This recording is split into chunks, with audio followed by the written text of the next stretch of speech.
Hello, everyone, and welcome back. It's been a minute, and we are back. It's the lot has changed since we last talked. A lot of the fall festivals have come to an end. I've seen a good chunk of the movies during the festivals. Some films had triumphant rises, and others had triumphant falls as well. Certain movies that are releasing very, very soon had embargoes released that to rave reviews.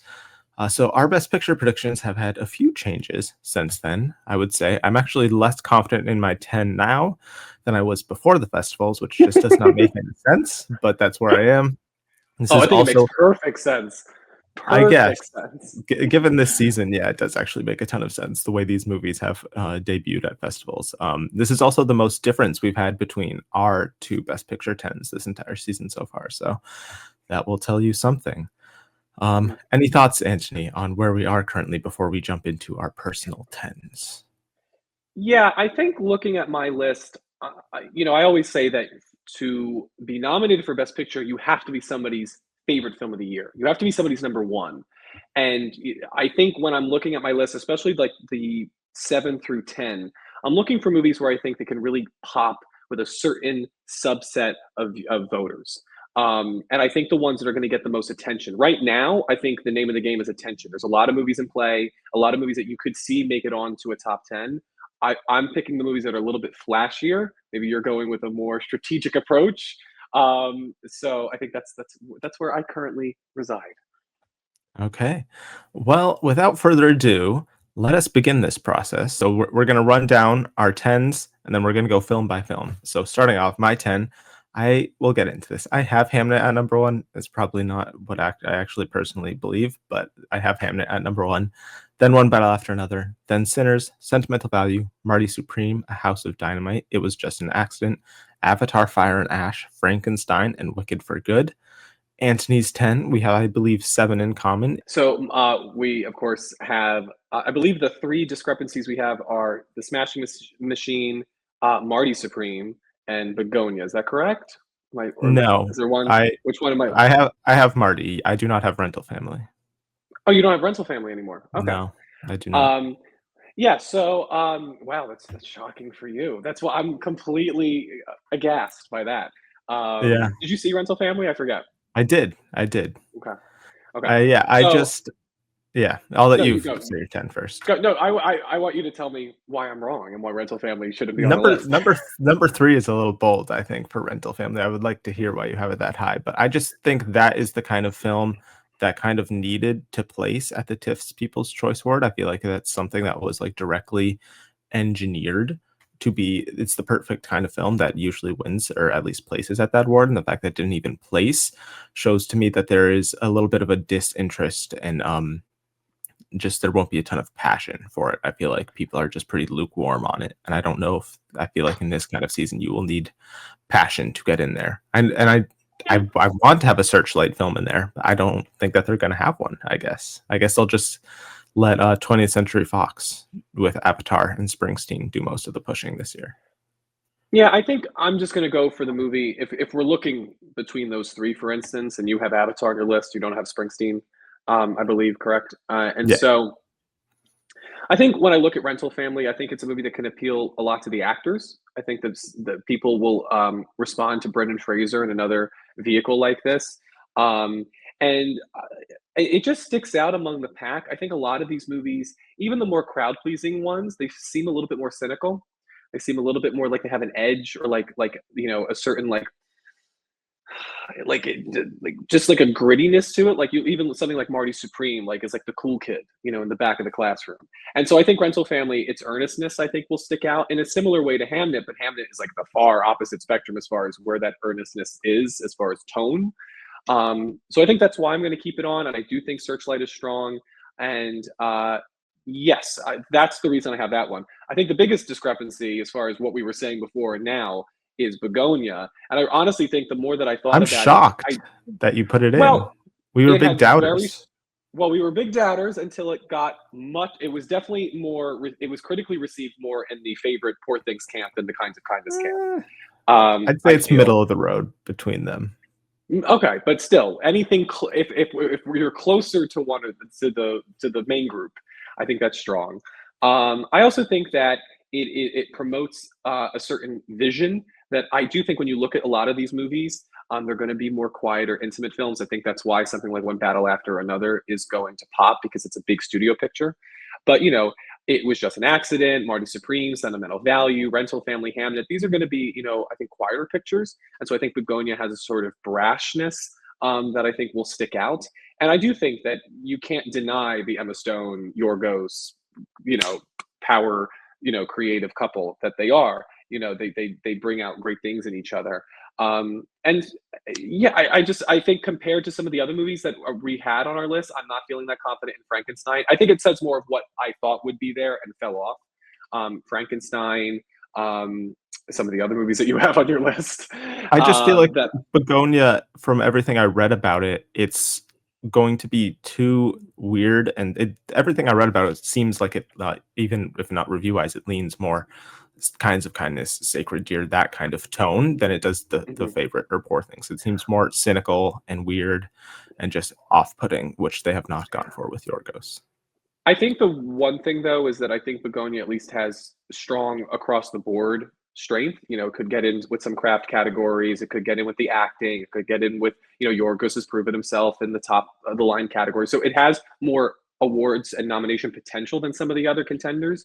And I also think what as far as comparing it to other Yorgos films, I think the thing that hurt Kinds of Kindness the most was the splintered narratives. It's always a risk. Some vignettes are going to work better than the others, and I honestly wouldn't compare anything to pre-favorite because I think that showed a demarcation as far as how people treat Yorgos within the industry and the Academy. It's like comparing any Oscar season to pre-2008 before we had the preferential ballot and the 10 plus Yeah, but Best Picture nominees. It's a different those two are world. so similar, though. The favorite and poor Yeah, things are much more similar to each other than Begonia is at all to but either what of I'm them. saying is that there's no proof that post favorite Killing the Sacred Deer would have performed the same way. He was still operating. It's like anything Sean Baker does now after Anora. It's like you have to look at him through a different lens. And so the only one that I think you can compare it to is Kinds of Kindness. But I do think the narrative of Bugonia, even from what we can see in the critical reception, seems to be stronger. There seems to be more emotion and a more consistent narrative to Begonia that I think people will respond to. And again, I just think it's one of the more surefire bets than some of the others that I do think faltered. I think there was definitely a lot of intense passion for some people with Begonia, and right now that's all I need to put it at number 10. I'm not putting it any higher. Okay. No, yeah, Um, yeah. so yeah, and I think the only other one we disagree on, do we? What do we disagree on? It was just an I accident or don't have Smashing Smashing Machine. Machine.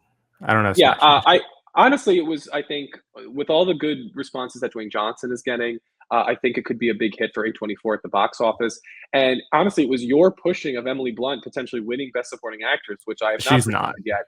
No. But it was just announced that she's going to be put in Best Supporting Actress. Yes, But she should. Yeah. confirmed as she should. But I do think that again, any movie that I think has like two actors that are very like good contenders to be in the consideration, and it's coming from an established a named director. People know the Safdie brothers, so the fact that it's one of them here. I also think the fact that it's the two of them going head to head, that's going to create a lot of publicity that I think will only bring people to the movie more. And people love. I think it's been a while since we've had like a good sports movie in here. Like have we had one since Ford v Ferrari? I'm trying to remember. King Richard. Um, yeah, King Richard. Yeah, for sure. So I think it's. I feel like it's a genre that when it clicks, there's a certain group that really responds to it, and I do think there's a lot of interest in this movie. And I right now I'm predicting Dwayne Johnson. I could see him going the way of Jennifer Lopez and Hustlers, as I have predicted before. But right now, I think there's a lot of respect for what he was able to achieve, and the fact that some of the festival communities overall have already started to embrace him. I think helps. I also think it helps that he's the lead. Where Jennifer Lopez was supporting, I think it was easier to dismiss it. He is the movie, and if people are responding to the movie, I think they're responding it to her, to him, and it has a slightly better release date and a slightly better studio than Hustlers. So I'm right now Nice. I'm feeling good with it at number 9. Again, we're in no man's land right now. It's still very Yeah. early, I and I also think Critics' Choice is going to start the season, not the Golden Globes. That could set a tone that is very interesting, and I think the Critics' Choice probably would lean into Dwayne Johnson and Emily Blunt. Dwayne Johnson and Emily Blunt, I feel fine about getting nominations. They're the only really good part of the film, in my opinion. Uh, the film is not, it's just not good enough in my opinion to get into Best Picture. It is just, it is, the filmmaking style is not traditional sports biopic thing, but the plot and everything about the plot and Emily Blunt's character and everything about her character, it's really just them like it's just like the plot is constantly going in circles and there's not much progress. It's very untraditional and not kind of like a sports like crowd pleaser in any way at all. That I feel like the only like standout parts of the film are the two performances, which I have getting in.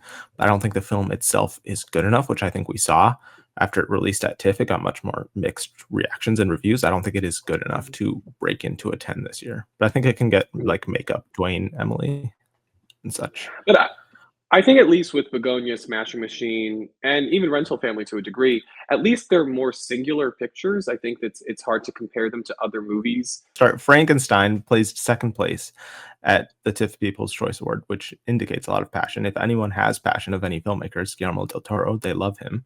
I mean, even Nightmare Alley made it into Best Picture. Pinocchio won animated feature. I think he's a very beloved figure, and it was much better received at TIFF than it was at Venice. And I feel like Netflix is a strong enough studio to get two films in there. Guillermo del Toro is a strong enough presence, as well as some of the performers in the film. It will get a bunch of tech nominations. Its worst day nomination wise is much better than a Bugonia or a Rental Family, where those could blank. At the end of the day, this is getting at least 3 or 4 nominations going into the night with the text. So I think that alone makes it pretty solid. Do you see it I don't feel getting great about it. other than Guillermo? Do you see any Oscar Isaac screenplay?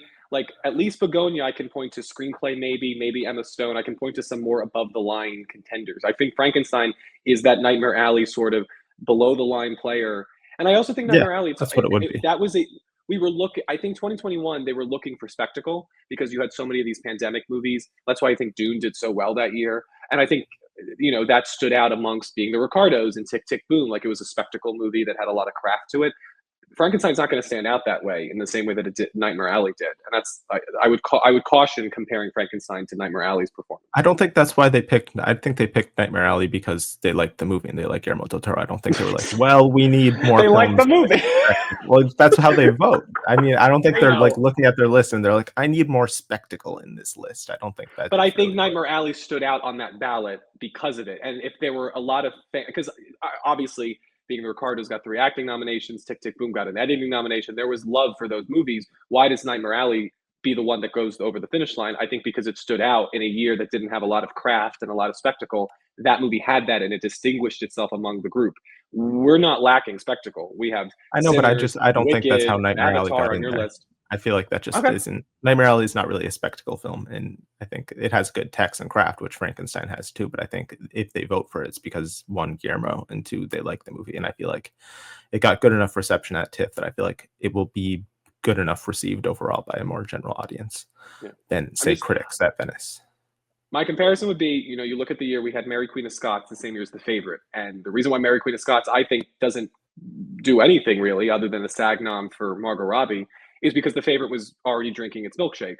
And so there is something about the season and whether you're standing out among the other nominees. And if the other nominees are already doing what you are trying to do, you're dead in the water. I mean, that's frankly why Saoirse Ronan last year, they couldn't decide between Blitz and The Outrun. And guess what? Neither happens because neither one feels distinguished and special enough. So I just feel, you look at that bottom 3, I just think that's, and then you also have Sinners and A House of Dynamite. That's also a very commercial movie, even if it's on Netflix, which fans are hurting it. This feels Critics' Choicey. This doesn't necessarily feel Oscars. I don't know. That's just my take.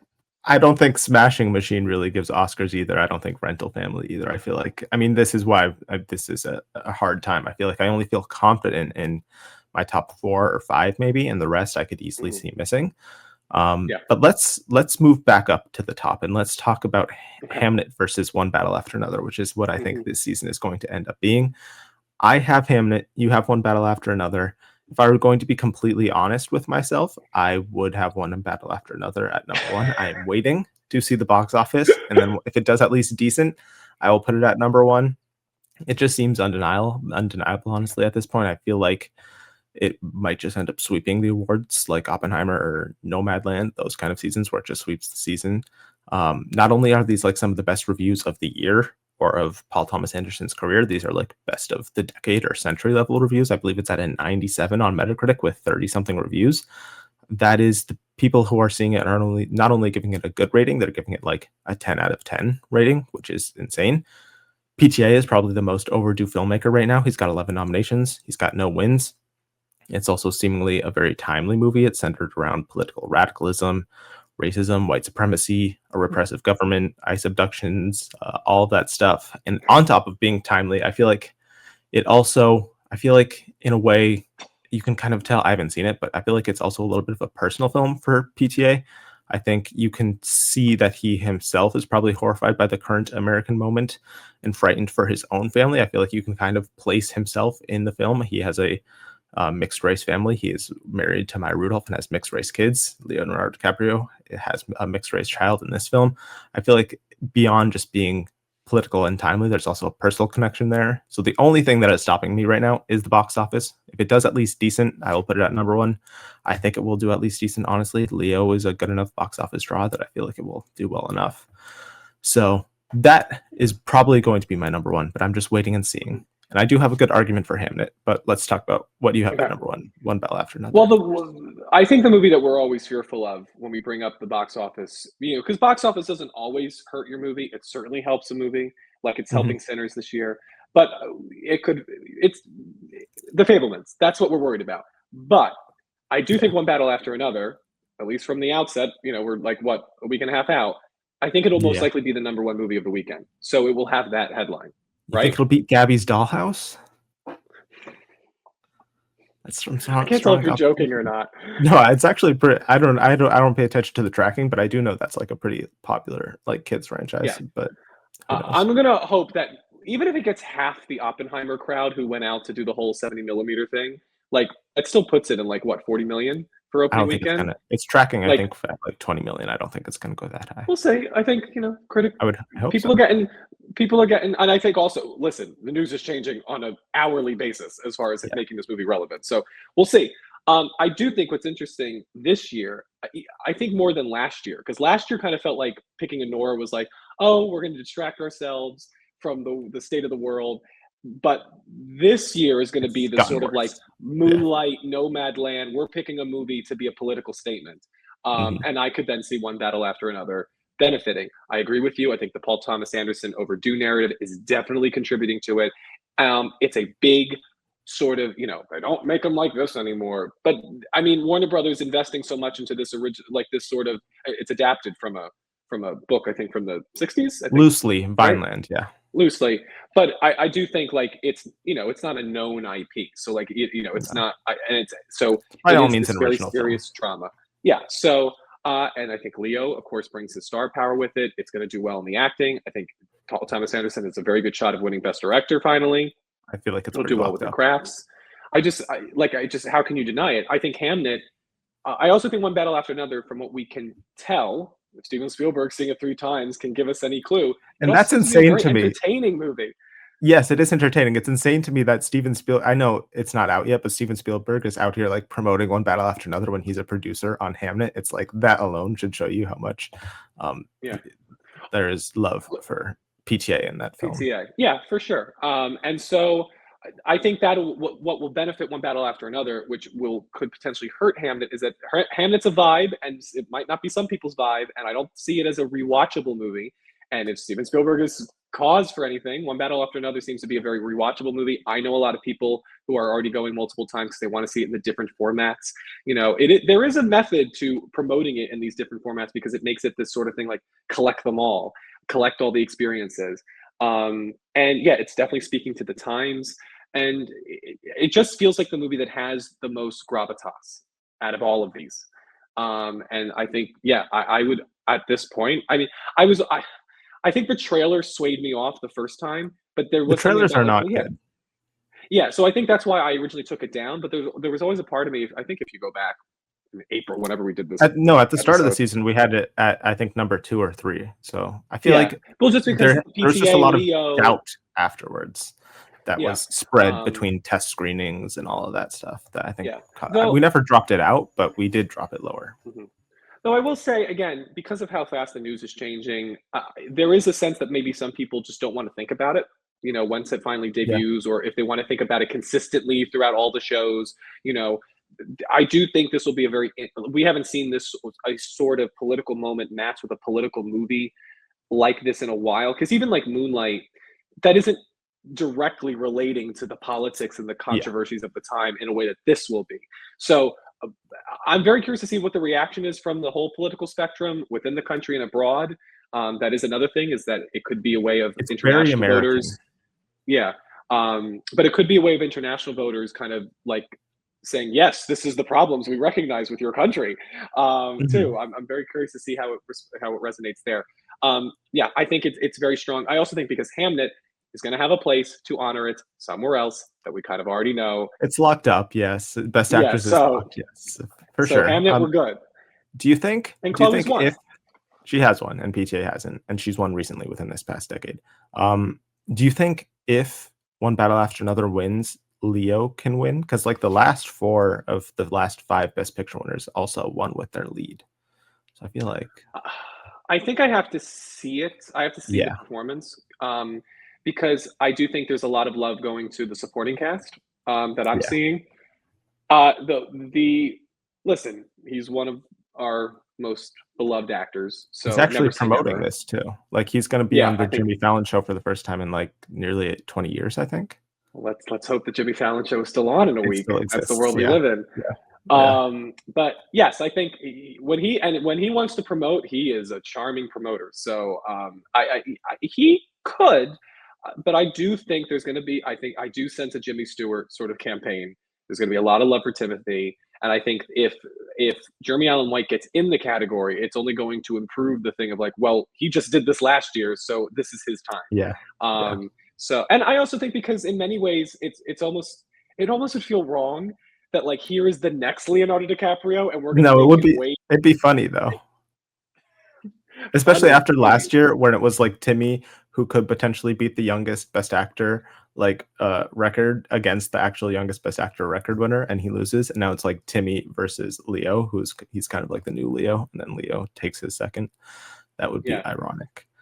But I don't I'm think looking based more off to the reviews it's not really Mhm. giving like Oscar winning performance. I feel like people are mentioning like Sean Penn or Tiana Taylor more so than him. Yeah. I'm looking more to the supporting categories to maybe surprise for this. But I think with picture, director, maybe editing, Editing. you know, I mean that's already three, and it's the top three. Sometimes you need to like. I'm not worried about one battle after another's package building up in order to get it to No. picture. So then Hamnet, who I think is probably the biggest opposition to One Battle After Another, and I do still have it at number 1, even though, like I said, I feel like One Battle After Another is probably the more sensible one, and I'll probably do it after the box office. But I do think what helps Hamnet is this if this is a film that is going to make like 95% of its audience cry and have a strong emotional response. And I would never underestimate emotion when it comes to the Best Picture race. I feel like the fact that was able to win the People's Choice Award is a little crazy to me because it is a more artsy, meditative film. And for that kind of film to also manage to win the TIFF's People's Choice Award, which is an award given by the general public, it is heavily favors like crowd pleaser types of films. If you look at the past winners, this is not the type of film that usually wins that award. The fact that it's able to be like more artsy and also make people cry and win a general audience award, I think that's a sign that it's a very, very, very strong film. Um, I think if people are voting, if they're voting for like a timely political message or like a career moment or achievement with One Battle After Another, I feel like that's maybe them voting with their head a little bit. I think maybe if they vote with their heart might be more drawn to Hamnet because I think it's just going to get a more emotional response out of them. It's already got actress on lock, like we said. It can win another acting award, which we'll get into whenever we do acting predictions with Paul Mescal. Adapted screenplay, cinematography. I think maybe they like give PTA his win in director, and then they go more so with their hearts in Best Picture, which would be Hamnet. And also, I think it will win BAFTA Best Film because I feel like um, both the other top 2 of the top 3, One Battle After Another and Sinners, are very American films that I think BAFTA will probably lean more towards the more British style film with Hamnet, and the Yeah. Academy is getting increasingly more international. So I think we'll have to see how international Academy members feel about One Battle After Another, because I don't think Sinners is really. I think it's a solid number three, but I don't think it's really contending for a win. I just don't think there will be enough international support for that film. But I feel decent about Hamnet. I think it's. I think it definitely has a path. I don't think it's as locked up as it might seem. I'm gonna use two different years as far as to compare the empathy route that you mentioned, Yeah, and I'm not comparing the quality of the movies, but I think it's just something to note.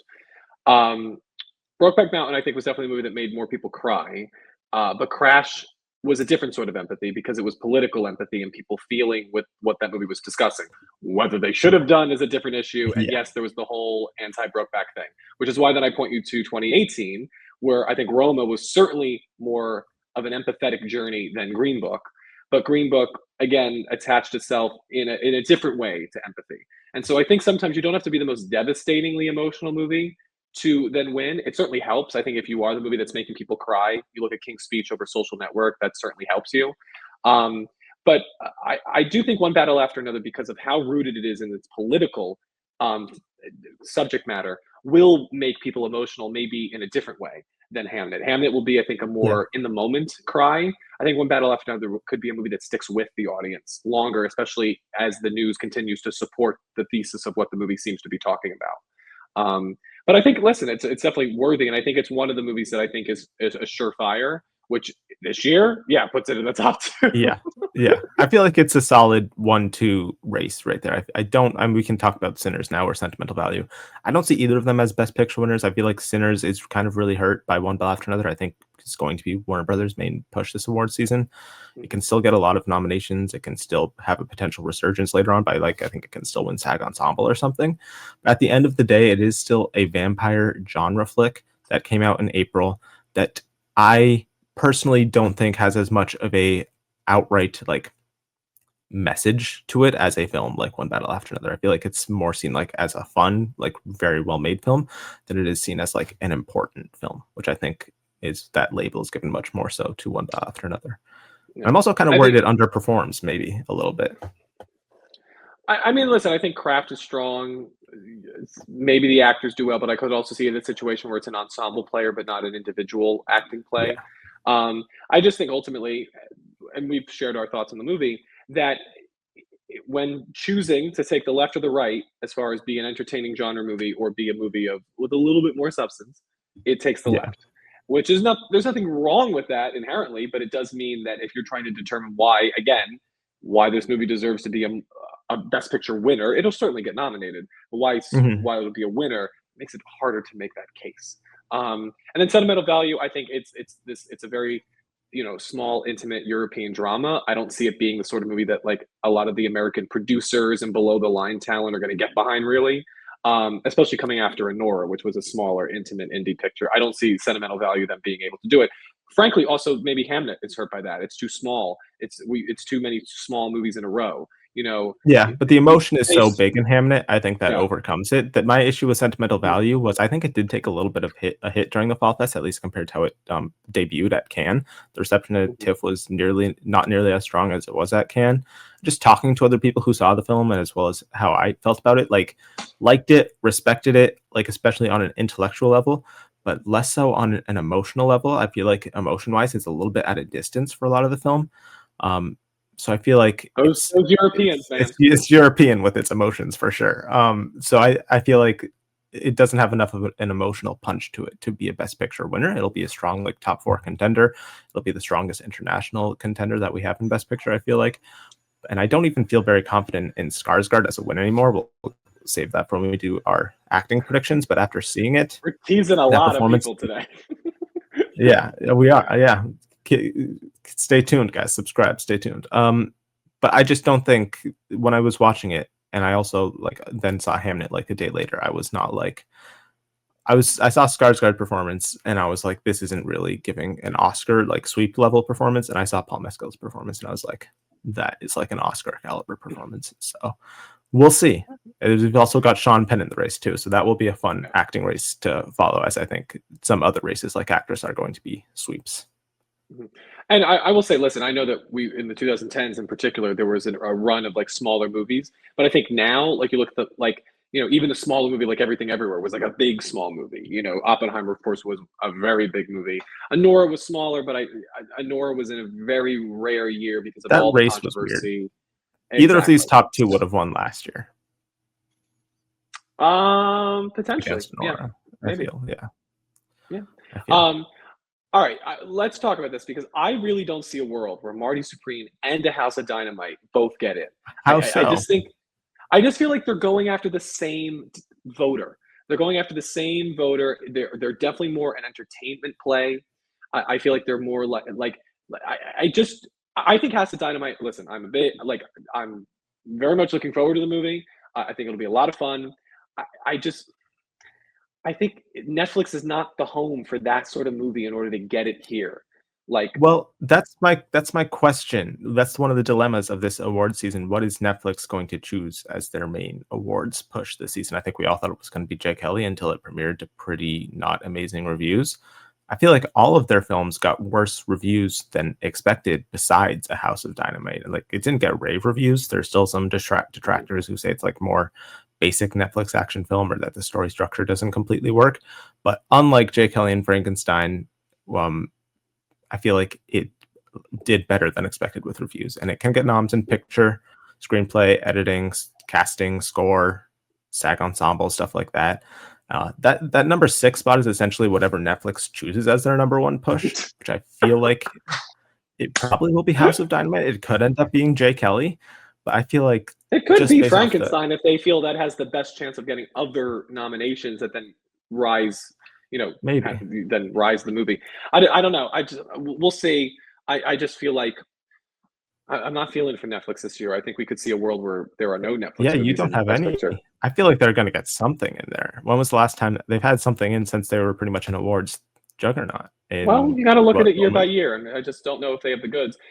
We both have It Was Just an Accident. I'm glad you've We come do. onto that wagon, because I just Yes. think this is a movie like Sentimental Value. It's going to appeal to the international voters.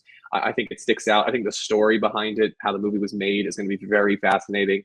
I'm very coming out on the heels of The Seed of the Sacred Fig last year. I think it's the sort of films that we want to celebrate, not only the movies themselves, but the pursuit of cinema that they represent.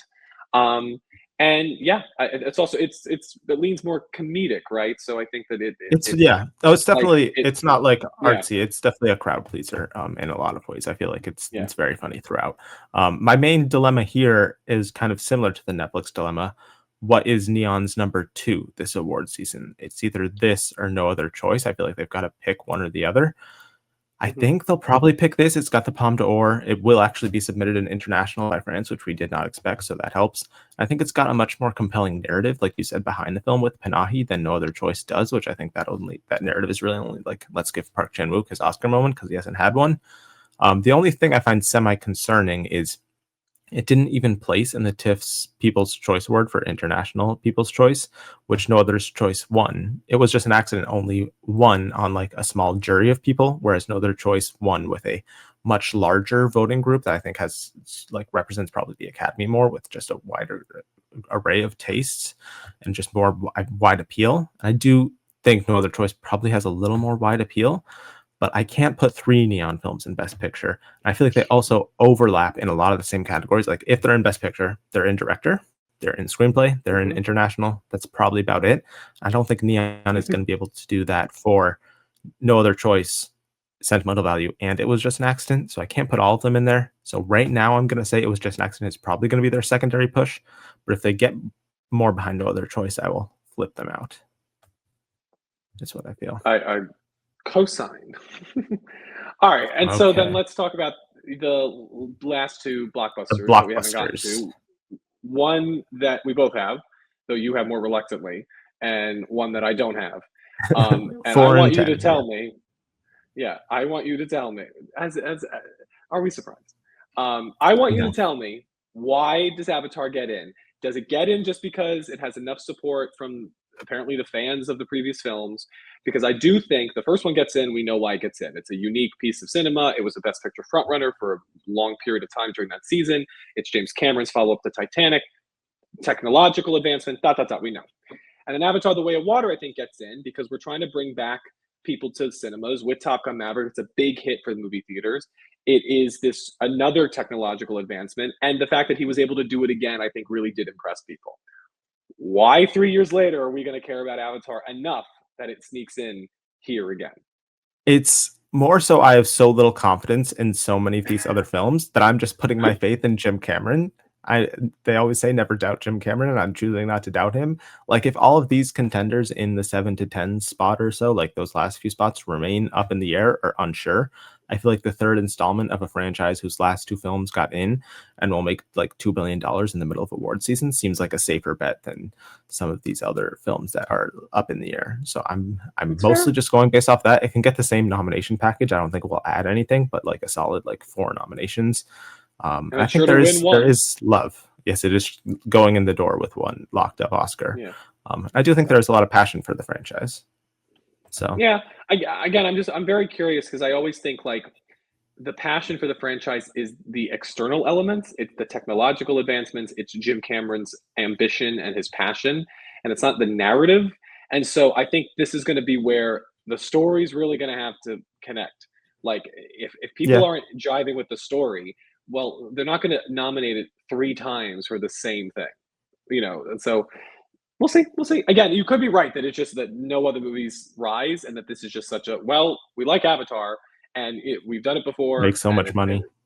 yeah. So we'll see. But I am curious to see what the box office is. Again, I think there was that 13 years of waiting that I wonder if people feel it's 3 years this time if it's special enough. We'll see. I'm very curious. I think this is the other thing I'm going to posit to you why Wicked is certainly higher than Avatar.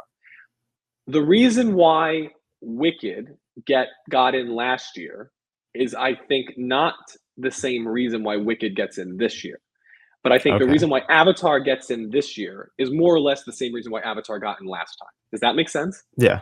No, yeah, I would agree So, with that. Well, I don't know what you're gonna so say about Wicked, but I would agree with Avatar. well, just that I think it's the concluding chapter. It's a very different film tonally. The first film is this college musical. It's a little bit more. It has its weight to it, but it's a fun movie. Where this one is definitely more political, definitely darker. And I think because they've matured in, I think it's a year or something. It's there's a time difference, but but because of that, I think you're going to be dealing with, I think, more substantive work from at least the two leads, if not the whole movie. So I think for that reason, if people already liked it the first time, I think they're only going to appreciate the more serious nature of the second one, as long as they adapt the story and it doesn't feel, it doesn't have it chapter two syndrome, which, there isn't a 0% chance that won't happen, but I haven't Yeah. seen any red flags yet, except some of the posters. Yeah, the posters have always been terrible though. So, and the first Yeah. one got in with terrible posters. So I don't. I've had it at 10. I think for most of this season, I'm keeping it in there just because I think it's pretty plausible and to keep myself safe from the comment section a little bit. And me. I'm just remaining in the wait and see territory. I don't think it will get above the line nominations this time around. It doesn't need to still get in there. But if I'm looking at like my list here, I have a good chunk of films that would, like we mentioned before, would probably just be below the line nominations and no above the line nominations, which is not the best. I've got at least 3, maybe 4 there. But yeah, I think I could maybe see it being more like a Wakanda Forever, where it gets the techs, and Mhm. maybe even still wins stuff like costumes, like that film, but it doesn't live up. It's a sequel that doesn't live up to the first film's awards performance. But I think performance-wise, box office-wise, I think it'll probably do just as good as the first, which Wakanda Forever did not have. There's more time in between those, which I think can both help and hurt. I feel like the fact that this is back-to-back seasons, people may be like, well, we just Mhm. did that, so why are we gonna do this again? Especially when there's other options. So maybe not up in the wait and see territory for sure, but I'm keeping it in there for now. What I'm curious is that I think, unlike Wakanda Forever, I think the general consensus was that the first one was better. I'm not Yeah. sure that's going to be the same case with this one. I think there could If be a this lot gets of better people. reviews, it will be much stronger. Yeah.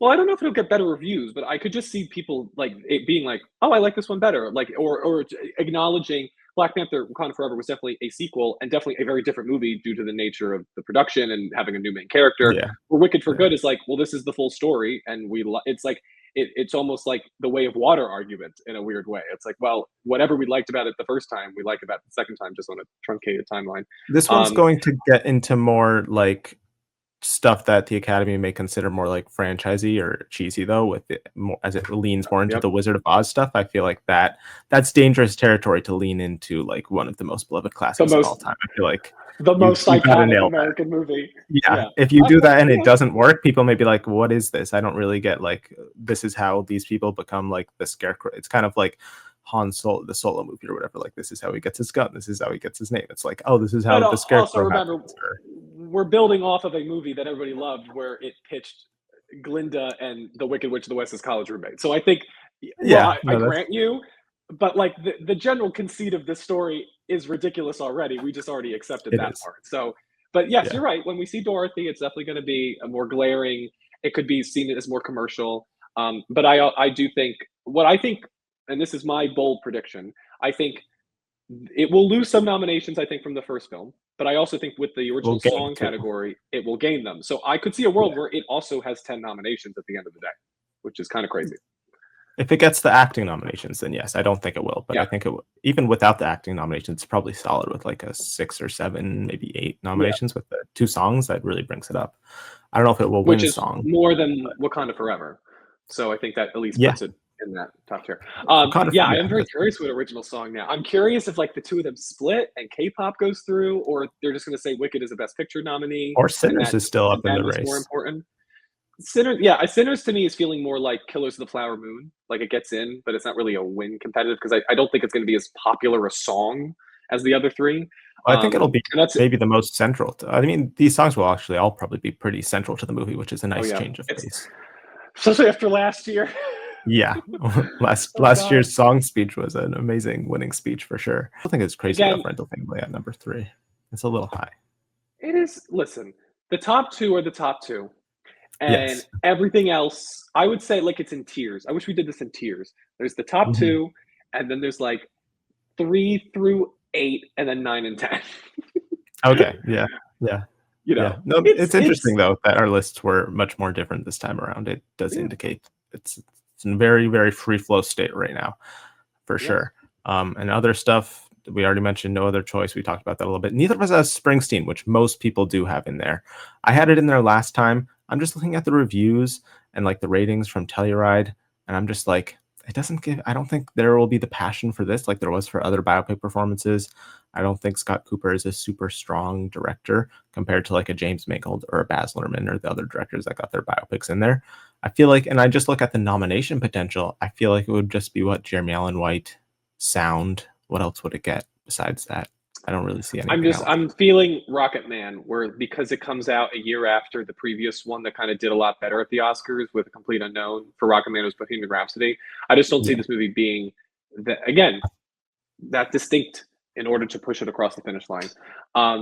And as far as the rest of these, I feel like a lot of it kind of relies on if the actors kind of really go along for the ride and if the actors are win true. competitive. Testament of That's Anne true. Lee, Anemone, even Jay Kelly to an extent. Um, Jake and Kelly's yeah, is interesting because I yeah, feel like that did pretty bad at Venice review wise. Not bad. It got like middling reviews. Then it went to Telluride and it got pretty solid reviews. I feel like everyone who saw it at Telluride really liked it. And I feel like that might be a little more indicative of an Academy crowd than the Venice crowd is.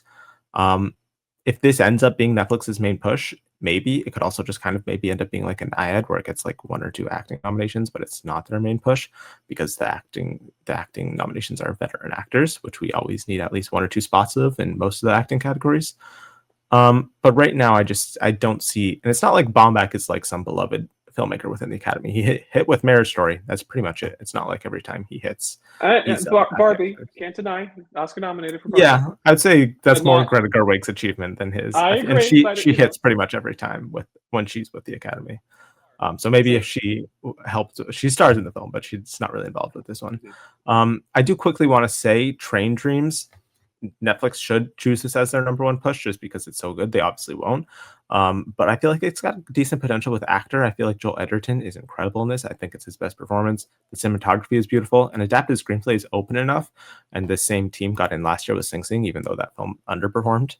That I could see that 3 nomination package is plausible, especially because I think there will be a lot of love for this. I think it played at Sundance and it got great reviews, and then it replayed again at TIFF and it got even better review. Like it just got as much love as it did there. So I'm rooting for that one. And then, like you said, and Lee, I don't even know if that's coming out this year. Still no distribution.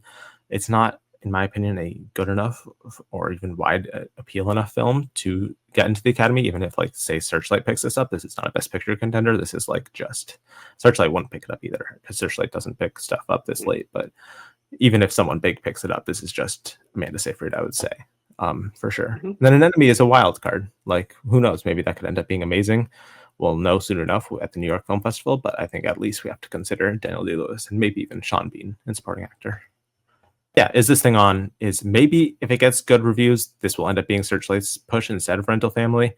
Just everything I've seen about it seems like maybe a more smaller scale Bradley Cooper film than like he's trying to make like a comedy, less so than an awards thing.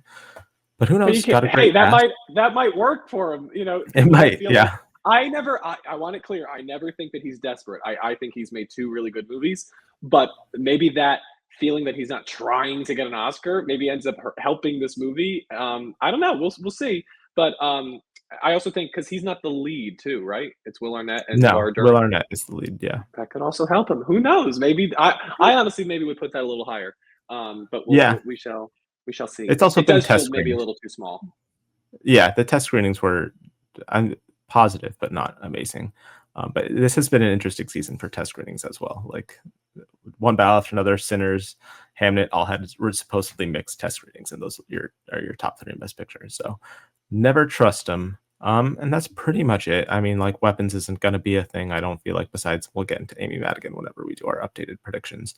F1, maybe some tech categories. Secret Agent is, yeah, I just don't see anything else really there. That is our Best Picture predictions. Any final thoughts, Anthony, as we enter a new era or season, part of this awards season? I think we said it all. If we can't talk about 10 predictions in 50 minutes, then somebody needs to take the show away from us. Yeah. I think we should do a 2-hour one next time. But yeah, next time we do. And I know you all would watch, so thank you. Oh, yes. We do appreciate it. I mean, if we did all the categories, it probably would be 2 hours, but we're not going to do that quite yet. We should jump and do the tech category soon, but I feel like our next predictions will probably be acting, and we'll probably wait to do that after we see One Battle After Another. I feel like it's probably the safest time to do that. So stay tuned. I'll have as many TIFF reviews as I can coming out as fast as I can over the next week or two. And then we'll also, of course, have One Battle After Another within the next week or two. And then after that, plenty of more. After that, the New York Film Festival begins. We'll have reviews for some of those films. It is a nonstop race at this point. So, yeah, thank you all for watching. Subscribe to stay tuned for our thoughts on this upcoming race. And like the video and all that fun stuff. And comment your predictions down below, because I would like to see other people's thoughts, because I'm not extremely confident in mine. So please comment yours, give some reasoning, give some thoughts.